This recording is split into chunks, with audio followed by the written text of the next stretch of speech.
আসসালামু আলাইকুম। দেখে কি মনে হচ্ছে? মেঘলা আকাশ, মেঘাচ্ছন্ন। এসে গেলাম আমরা চট্টগ্রাম ডিসি পার্কে। টিকিট কেটে ঢুকে গেলাম ভিতরে। ভিতরের দৃশ্যটা চোখে পড়তেই মন ভালো হয়ে গেল।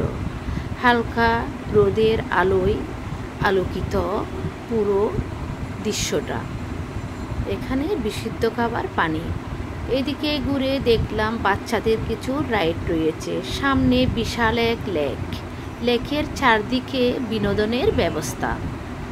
আমরা এদিকে চলে এলাম যেদিকে বাচ্চাদের রাইড আছে। আফিফকে নিয়ে কিছুক্ষণ রাইডে চড়াচড়ি, ঘোরাঘুরি এগুলো করা হলো। আফিফ ভীষণ আনন্দ পেল রাইডে চড়ে। সে আসতেই চাচ্ছিল না, বারবার একই রাইডে বসতে চাচ্ছিল।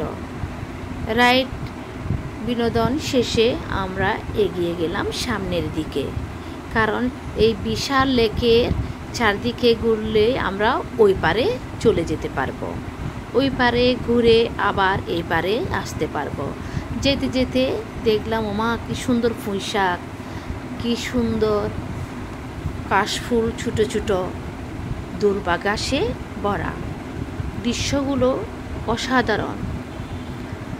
এদিকে নাগরদোলা, পুকুরে কিছু সিটের ব্যবস্থা আছে যেখানে বসে সবাই পানি ছুঁয়ে আনন্দ নিতে পারেন। ঘুরতে ঘুরতে আমরাও এই রাইডে চড়ে বসলাম। রাইড চড়ে চড়ে চারদিকে ঘুরে দেখতে গেলাম। আফিফের কি সে আনন্দ! রাইড চড়া শেষে আমরা এদিকে চলে এলাম। যদিও শীতকালে এর চিত্র ভিন্ন। ফুলের উৎসবে ভরে থাকে ডিসি পার্কটা। দেশের বিভিন্ন নামকরা, নাম না জানা অজানা ফুলে এখানে ভরে থাকে। ফুল উৎসবে যদিও আমি আর আসা হয় নাই, এখন আসলাম, এখনও ভালো লাগছে। এদিকে ঘুরে এসে দেখলাম এদিকে খেজুর বাগান, এই পাশেও আরেকটা লেক, অনেকগুলো লেক।